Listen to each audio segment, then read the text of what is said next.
Have you ever woken up tired of fighting the same sin, wondering how many times you can return to God before grace runs out? This story begins in that exact moment, where guilt is heavy, promises feel broken, and hope seems fragile. It follows a heart that keeps falling, keeps returning, and slowly discovers a truth more powerful than victory. Mercy that never grows tired. Through shame, surrender, repetition, and quiet endurance, this journey reveals how faith is formed not in perfection, but in persistence. If you feel exhausted, stuck, or unworthy, this story will remind you that God's grace meets you every morning, right where the battle feels endless. In the quiet hours before the morning fully breaks, the heart awakens already burdened by a familiar weight. It is the weight of failure remembered too clearly, of promises whispered in prayer that now feel broken and distant.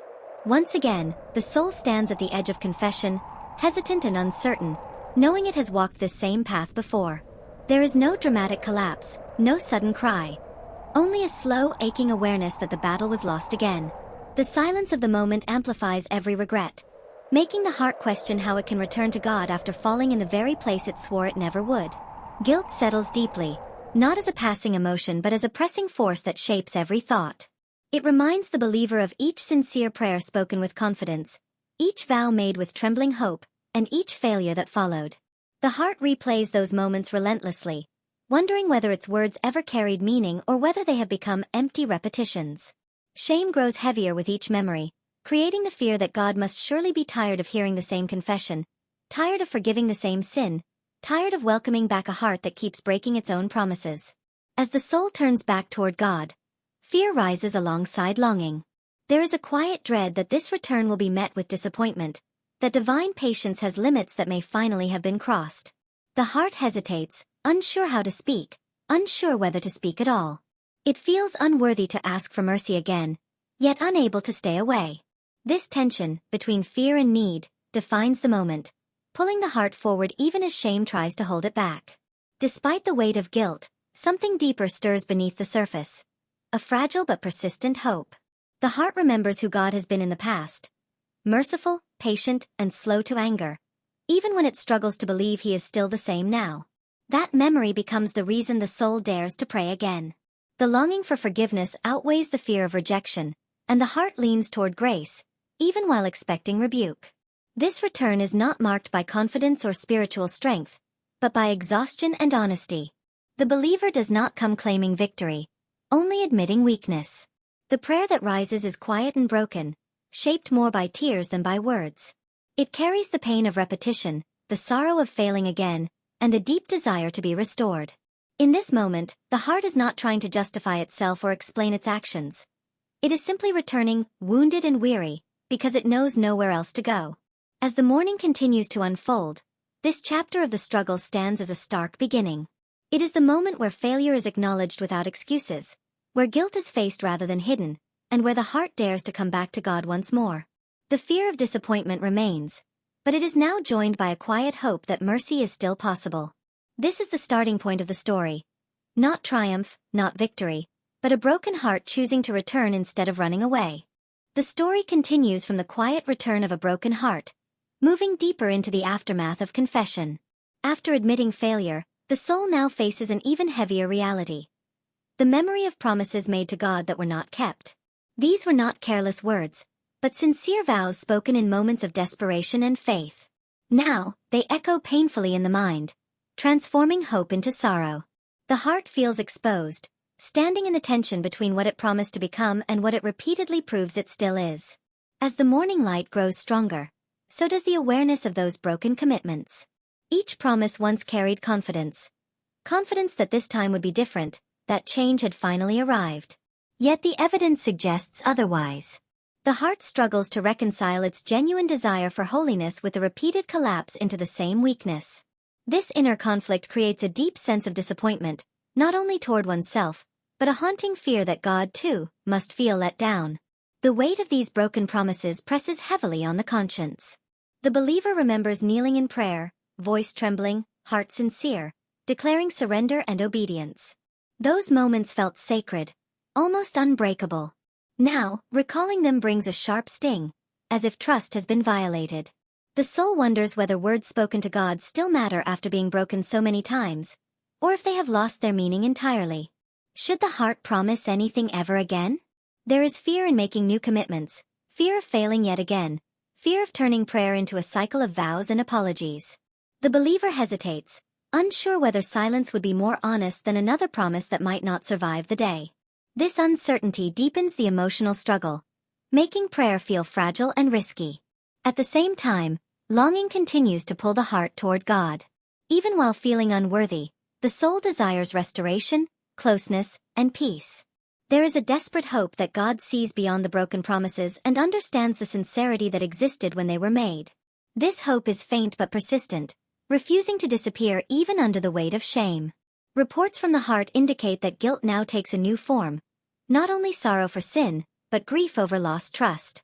The believer fears that repeated failure has damaged the relationship with God beyond repair. Questions surface quietly. Does God still believe in this heart? Does he still listen when these familiar words of repentance are spoken? The uncertainty is exhausting, threatening to silence prayer altogether. Yet, even in this emotional turmoil, something unexpected begins to emerge. The heart starts to recognize that its promises alone were never enough. The realization is painful but honest. Strength based solely on human resolve has proven insufficient. This awareness does not bring immediate comfort, but it cracks open the possibility that reliance on God must go deeper than spoken vows. As this understanding grows, the tone of prayer begins to change. Instead of bold promises, the heart offers truth. Instead of declaring what it will do, it admits what it cannot do alone. This shift feels humbling, almost humiliating, but also strangely freeing. The soul begins to sense that God may value honesty more than perfection. The chapter reaches its emotional peak as the believer stands at a crossroads. One path leads to despair, silence, and withdrawal, believing that broken promises disqualify the heart from grace. The other path leads to humility, continued prayer, and trust in mercy that does not depend on flawless obedience. The choice is heavy, but the longing for God gently pulls the heart forward. The story remains unresolved but deeply human. The promises are broken, the guilt is real, and the fear of disappointment still lingers. Yet the heart has not walked away. Instead it stays, wounded, honest, and searching. This moment sets the stage for what comes next. The realization that while human promises fail repeatedly, God's mercy may not be bound by them at all. The story now moves forward from broken promises into an even heavier territory. The crushing realization that the struggle is repeating itself. After confession and honesty, the heart expects some sense of relief, yet instead it encounters a deeper exhaustion. The same sin, the same pattern, the same regret. It all returns with unsettling familiarity. What once felt like a temporary failure now feels like a cycle, and the soul begins to wonder how many times it can return before hope itself begins to wear thin. As the day unfolds, the repetition becomes impossible to ignore. The heart keeps a quiet record of its own history, remembering how many mornings began with repentance and ended with defeat. Each return to God feels sincere, yet the outcome rarely changes. This repetition creates a new kind of pain, one that is less sharp but more draining. It is not just sorrow for sin, but weariness from fighting the same battle over and over again. The emotional toll deepens as the believer starts questioning their own transformation. If change were truly happening, wouldn't the struggle look different by now? The heart wrestles with discouraging thoughts, wondering whether growth is real or only imagined. This chapter exposes the dangerous lie that repetition equals failure, and that recurring sin means spiritual stagnation rather than struggle. Guilt intensifies under the weight of familiarity. Confession begins to feel rehearsed, forgiveness begins to feel undeserved, and prayer begins to feel routine rather than powerful. The soul fears that returning again with the same request might be insulting rather than faithful. This fear does not stop the prayer, but it drains it of confidence, replacing boldness with hesitation. As the cycle continues, despair quietly tries to take hold. The heart begins to ask painful questions it once avoided. Will this battle ever end? Is freedom truly possible, or is this weakness permanent? These questions do not come from rebellion, but from fatigue. The believer is tired, not only of sin, but of fighting, repenting, and hoping, only to fall again. Reveals how repetition distorts perspective. The heart forgets past victories, overlooks small progress, and focuses solely on recent failure. Every fall feels heavier than the last, not because the sin has grown stronger, but because the soul has grown tired. The battle feels endless, and endurance feels more difficult than resistance. Yet even in this discouragement, the heart does not completely let go. There is still movement toward God, even if it is slower and quieter. The prayers are shorter now, sometimes reduced to a single desperate sentence. The soul may lack energy, but it still turns in the right direction, clinging to God not out of confidence, but necessity. The weight of repetition forces a painful honesty. The heart cannot win this war by willpower alone. The repeated failures expose the limits of human strength, stripping away pride and self-reliance. This realization does not feel victorious, it feels humbling and uncomfortable, but it begins to prepare the ground for something deeper. As the struggle continues, the believer stands between resignation and hope. One voice whispers that change is impossible, that this cycle defines the rest of life. Another voice, quieter but persistent, suggests that repetition does not cancel grace, and that God may still be working even when progress feels invisible. The tension between these voices defines the emotional core of this chapter. Closes under the heavy shadow of unanswered questions. The battle remains unresolved, the cycle unbroken, and the heart deeply weary. Yet the story does not end here. The weight of repetition, though crushing, is slowly pushing the soul toward a critical realization. One that will challenge despair itself. If human strength is exhausted, perhaps divine mercy has only just begun to speak. After the crushing weight of repetition settles over the heart, a quiet but powerful truth begins to surface. The soul, exhausted from fighting the same battle and questioning its own strength, starts to look beyond itself. In this fragile moment, attention shifts away from human failure and toward the character of God. What emerges is not immediate relief, but a startling realization. While the heart is worn out, God's mercy is not. The heart had assumed that patience, like human endurance, must eventually run dry. Each repeated confession felt like it was consuming a limited supply of grace. Yet as the soul lingers in prayer, it begins to sense that God is not responding with frustration or fatigue. There is no sign of divine exhaustion, no hint of rejection. Instead, there is a steady presence, unchanged by the number of times the heart has returned. Marks a critical turning point in the story. The believer begins to understand that God's mercy does not operate on a system of limits or quotas. Forgiveness is not weakened by repetition, nor does grace lose its power through frequent use. This realization challenges the deepest fears of the heart, the fear that it has asked for mercy too many times, that it has crossed an invisible line. As this truth settles in, the soul recalls moments from the past when mercy arrived unexpectedly, even after failure. Those memories now take on new meaning. What once felt like undeserved kindness is revealed as consistent love. The heart begins to see a pattern it previously overlooked. God has never turned away, even when the believer expected him to. The emotional weight begins to shift. Guilt does not disappear, but it no longer carries the same authority. Shame loses some of its voice as the heart recognizes that God's response has remained steady through every fall. The believer realizes that the pressure to change was never meant to be carried alone, and that mercy was never dependent on perfect progress. Exposes a powerful contrast. Human strength fades with repetition, but divine compassion remains fresh. While the heart keeps count of its failures, God continues to offer grace without tallying mistakes. This contrast feels almost impossible to accept, yet it resonates deeply with the soul's longing for hope. As the morning continues, prayer begins to sound different. It is no longer driven solely by desperation, but by a growing trust in God's unchanging nature. The heart dares to believe that mercy is renewed daily, not as a reward for success, but as a gift for the weary. This belief does not erase the struggle, but it softens its grip. The believer now stands on new emotional ground. Instead of asking whether God is tired of forgiving, the heart begins to ask whether it has misunderstood mercy all along. This shift changes everything. The battle is no longer framed as a test of endurance, but as a journey supported by grace that does not fade. Hope, once fragile, starts to strengthen. It is no longer based on confidence in personal discipline, but on confidence in God's faithfulness. The heart realizes that mercy is not something to earn or protect, it is something to receive again and again, even on the hardest days. The struggle remains real, but despair has lost its dominance. The soul is still weak, still fighting, still imperfect. Yet it is no longer fighting alone or fearing abandonment. The story moves forward with a renewed understanding.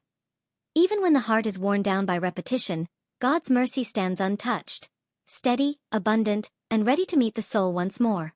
The story now moves forward from the discovery of unending mercy into a deeper and more challenging realization. After learning that God's mercy is not worn out, the heart is confronted with a difficult truth. Knowing about mercy is not the same as living in freedom.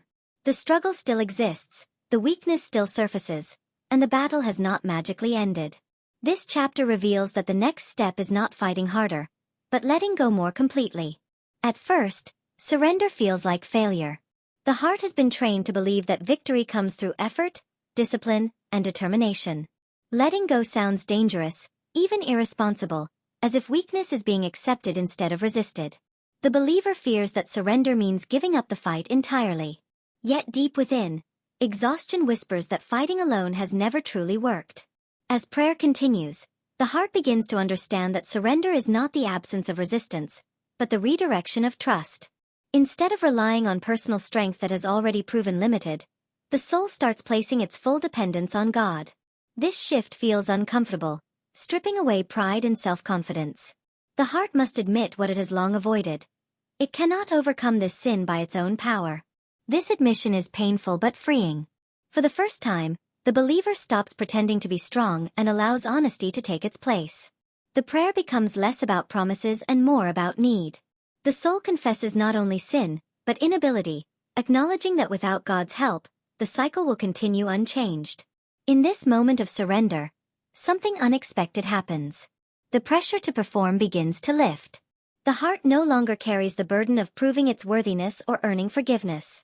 Instead, it rests in the understanding that God's strength is made available precisely where human strength fails. What once felt like weakness now becomes the very place where grace enters. This chapter highlights a profound reversal. The believer realizes that strength does not begin with control, but with release. By surrendering control, the heart opens itself to transformation that does not depend on constant self-monitoring or fear of failure. The struggle is no longer fueled by anxiety, but supported by trust. As the day progresses, surrender reshapes how the battle is approached. The believer still resists temptation, but no longer alone. Each moment of weakness becomes an opportunity to lean on God rather than rely on willpower.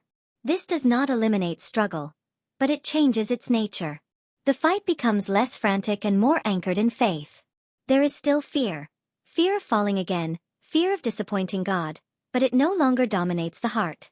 Surrender introduces peace where panic once ruled. The soul begins to understand that God does not ask for flawless strength, only willing dependence. This realization softens the heart and steadies the mind.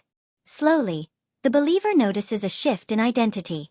Instead of seeing oneself as a constant failure trying to earn victory, the heart begins to see itself as a child learning to trust. Progress is no longer measured by perfection, but by dependence. Each surrendered moment, though small, becomes meaningful. The story stands at a quiet but powerful threshold. The sin has not vanished, and the battle has not ended. Yet the heart is no longer standing alone in its weakness. Strength has taken on a new definition. One rooted not in self-reliance, but in surrender. This truth prepares the soul for the next stage of the journey.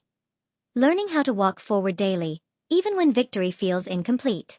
The journey now moves forward from surrender into the slow, demanding reality of daily obedience.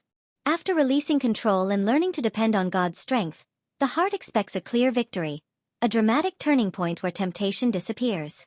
Instead, what unfolds is quieter and more challenging. The struggle remains, but it no longer defines every moment.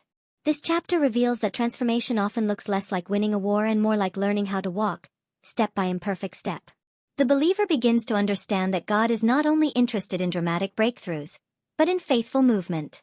Each day presents small decisions that feel insignificant compared to the weight of past failures. Yet these moments, choosing restraint, choosing prayer, choosing honesty, become the true battleground. The heart learns that obedience is rarely loud or impressive, but it is deeply meaningful. There is frustration in this process. The soul wants speed, clarity, and visible progress, but growth unfolds slowly. Some days feel strong, others painfully fragile. The believer discovers that walking with God requires patience, especially with oneself.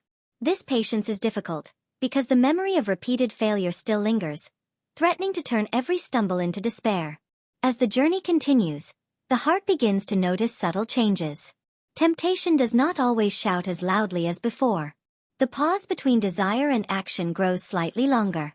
These changes are easy to overlook, yet they signal real movement. The believer learns that growth does not always announce itself.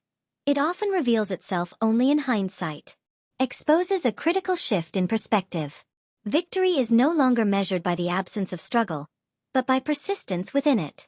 Falling does not erase progress, and weakness does not cancel faith. The heart begins to see that walking forward includes moments of stumbling, and that God remains present even in those unsteady steps. Prayer takes on a new rhythm. It is no longer limited to moments of failure or desperation, but woven into ordinary hours. Short prayers, quiet acknowledgments of need, and simple gratitude begin to shape the day. The soul learns that walking with God means constant awareness of His presence, not occasional cries for rescue. There are still days when the old patterns resurface, bringing disappointment and fear. Yet the response has changed. Instead of running away in shame, the heart turns back more quickly. The distance between falling and returning begins to shorten, revealing a deeper trust in God's patience and care.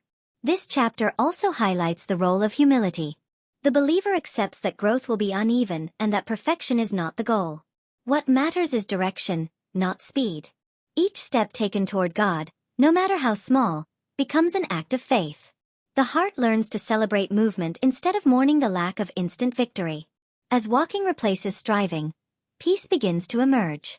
The soul no longer carries the constant pressure to prove change or defend its progress.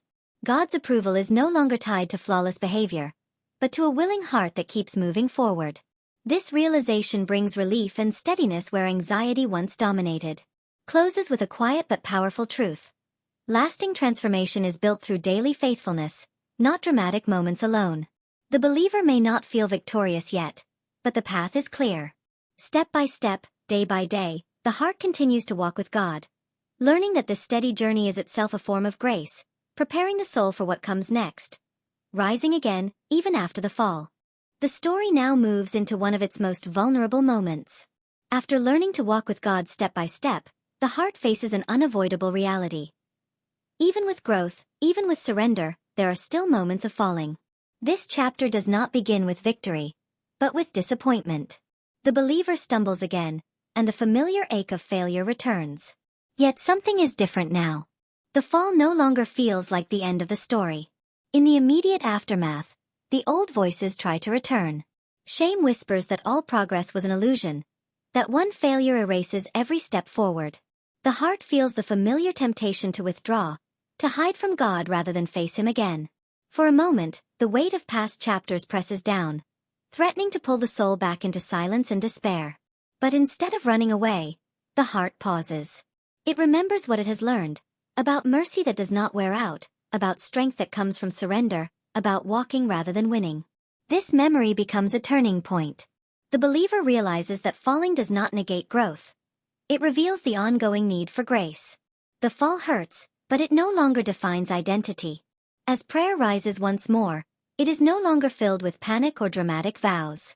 It is honest, quiet, and immediate. The heart does not wait until it feels worthy to return.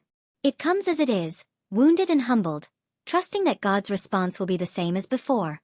This quick return becomes an act of faith in itself.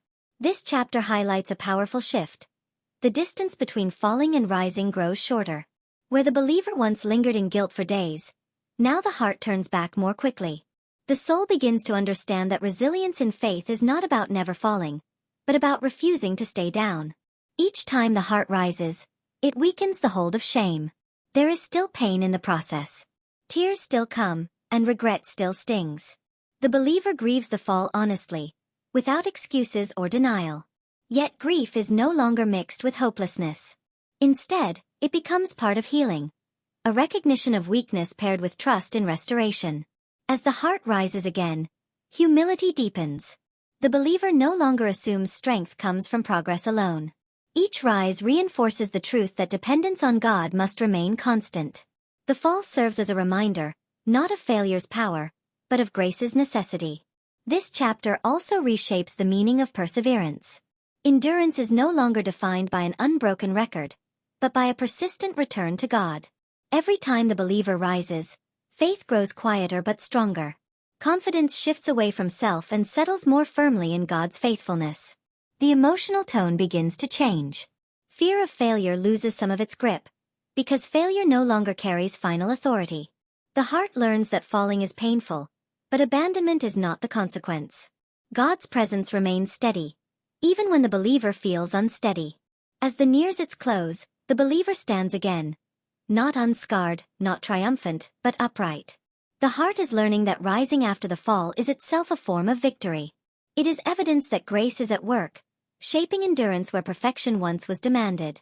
With renewed resolve, not rooted in confidence of never falling again, but in confidence of always returning, the soul moves forward with a quieter strength, prepared for the final chapter of this journey, where a new morning brings not the end of struggle, but a renewed heart ready to continue walking in hope. The story reaches its final movement as morning arrives once more, not as a symbol of sudden victory, but as a sign of renewal. After learning how to rise again after the fall, the heart wakes to a quieter strength. The battle has not disappeared, yet it no longer dominates the soul. This chapter opens with the awareness that each new day is an invitation, an opportunity to continue walking with God, carrying both past lessons and present hope. The believer begins the morning not with fear, but with surrender. The heart no longer measures the day by the absence of temptation, but by the presence of God. Prayer rises gently, shaped by trust rather than desperation. The soul understands now that renewal does not require forgetting the past, but allowing grace to redefine it. As the light grows, the heart reflects on the journey. The repeated failures, the broken promises, the crushing weight of repetition, and the slow lessons of walking have all shaped a deeper faith. What once felt like evidence of weakness is now seen as the place where God's patience and mercy were revealed most clearly. The story is no longer one of constant defeat, but of continual return. This chapter emphasizes a powerful truth. Transformation is not always visible, but it is real. The believer notices a softer heart, a quicker response to conviction, and a deeper awareness of dependence on God. These changes may not impress the world, but they mark genuine growth.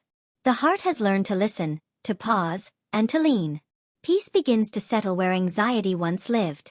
The soul no longer wakes with the dread of repeating yesterday's failure. Instead, it wakes with humility, knowing that strength for today will be given today. This peace is not based on confidence in self, but on trusting God's faithfulness to provide mercy anew each morning. The morning prayer becomes a declaration of hope rather than a plea for survival. The heart thanks God not only for forgiveness, but for patience, presence, and guidance. Each word reflects a growing relationship, one built through struggle rather than perfection. The believer now prays from experience, not theory. There is still vigilance in the heart. The believer knows the battle is ongoing and remains watchful. Yet this vigilance is not fueled by fear, but by wisdom. The soul has learned its weaknesses and knows where it must lean most heavily on God. Awareness replaces anxiety, and preparation replaces panic. This chapter also redefines victory. Winning no longer means never stumbling, but continuing to walk in the right direction. Faithfulness is measured by returning to God daily, even when the road is uneven. The heart embraces this definition, finding freedom in progress rather than perfection. As the day begins fully, the believer steps forward with quiet confidence. The past no longer holds the same power, and the future no longer feels overwhelming. The present moment becomes enough, sustained by grace that meets the heart exactly where it stands. The story closes not with a dramatic ending, but with enduring hope. The struggle remains, but the heart is renewed. Each morning now carries meaning, a reminder that God's mercy continues, strength is available, and transformation is unfolding one faithful step at a time. The story continues beyond the quiet renewal of the morning, moving into the hours where faith is truly tested. After waking with a renewed heart, the believer steps into a world that has not changed. Temptations still exist, pressures still wait, and old triggers remain familiar. This chapter begins with the realization that renewal must now be carried forward, not protected in isolation. What was received in prayer must be lived out in motion. As the day unfolds, the heart becomes aware of how fragile peace can feel. The calm of the morning prayer is challenged by routine, responsibility, and unexpected stress. In these moments, the believer learns that spiritual strength is not stored for later use, It must be continually drawn from God. Each hour becomes a quiet decision to remain connected rather than self-reliant. This chapter reveals a growing awareness of vigilance. The believer is no longer naive about weakness. Past failures have taught hard lessons, and those lessons now become wisdom. Instead of overconfidence, there is humility. Instead of fear, there is alertness. The heart watches carefully, not in panic, but with the understanding that guarding the soul is an act of love, not anxiety. There are moments when old desires resurface suddenly, without warning. The difference now is not the absence of temptation, but the speed of response. The heart turns toward God quickly, sometimes without words, relying on practiced dependence. These quiet moments of resistance become powerful evidence that transformation, though slow, is real. This chapter also highlights the importance of consistency. The believer begins to understand that faith is shaped in ordinary choices, not dramatic moments. Choosing honesty, choosing restraint, choosing prayer in small pauses throughout the day. These acts seem insignificant, yet they form the backbone of lasting change. Walking faithfully becomes a rhythm rather than an event. As the day progresses, gratitude begins to surface naturally. The heart notices moments of strength that once felt impossible. These are not celebrated with pride, but with thankfulness. The believer recognizes that every small victory is a gift, not an achievement. This gratitude deepens dependence rather than replacing it, both toward oneself and others. Having experienced repeated failure and repeated mercy, the believer becomes slower to judge and quicker to understand. The struggle has softened the heart, shaping empathy where frustration once lived. Grace received now becomes grace extended. Fatigue eventually returns, reminding the heart that growth does not eliminate weakness. Yet even tiredness is now met differently. Instead of frustration, the believer brings exhaustion to God honestly. The soul learns that rest is part of faithfulness, and that God's care extends beyond moral strength into emotional and physical need. As evening approaches, reflection replaces anxiety. The believer looks back on the day not to count failures, but to recognize God's presence. The heart sees where grace intervened, where restraint was given, and where mercy covered weakness. This reflection strengthens hope for tomorrow rather than fear of it. Closes with quiet resolve. The journey continues, not driven by fear of falling, but by trust in ongoing grace. The believer understands now that renewal is not a single moment, but a daily carrying of light into a broken world. With each step forward, the heart learns to live not as a prisoner of past sin, but as a soul continually upheld by mercy that never lets go. As the story moves beyond carrying the light into the day, it enters a more demanding season. The hours when strength is tested not by temptation alone, but by weariness. After a day of vigilance, small victories, and quiet dependence, the heart begins to feel the weight of effort. This chapter opens with the realization that faith must endure not only sudden challenges, but long stretches of exhaustion where enthusiasm fades and persistence becomes difficult. The believer notices that as energy drains, old patterns attempt to resurface subtly. Not with loud temptation, but with whispers of compromise, distraction, and discouragement. The heart feels vulnerable in these moments, aware that fatigue often weakens resolve faster than desire ever could. This awareness does not produce panic, but it does produce caution. The soul recognizes that endurance requires grace just as much as resistance does. Throughout the evening hours, the believer learns to cling to simple truths. There are no dramatic prayers now, only quiet reminders of God's presence. Short moments of reflection, brief pauses of surrender, and silent trust become the anchors of faith. The heart understands that holding on is sometimes the bravest act it can offer. This chapter highlights an important shift. Faith is no longer fueled by emotion, but by commitment. The believer may not feel strong, inspired, or confident, yet still chooses obedience. This choice feels costly, but it also feels real. The soul begins to understand that love for God is proven not only in passion, but in perseverance. Memories from earlier chapters return. The shame of failure, the exhaustion of repetition, the relief of mercy, and the peace of surrender. These memories now serve as evidence. The heart reminds itself that it has been here before, and that God has remained faithful through every stage. This reflection strengthens resolve, even when the present moment feels dull or heavy. There is also a deeper honesty in this chapter. The believer admits weariness without guilt, acknowledging that being tired does not mean being unfaithful. The heart brings its exhaustion openly to God, trusting that divine care includes patience for human limits. This honesty prevents burnout and replaces pressure with compassion. As night approaches, the believer faces a familiar temptation to measure the day by perfection or failure.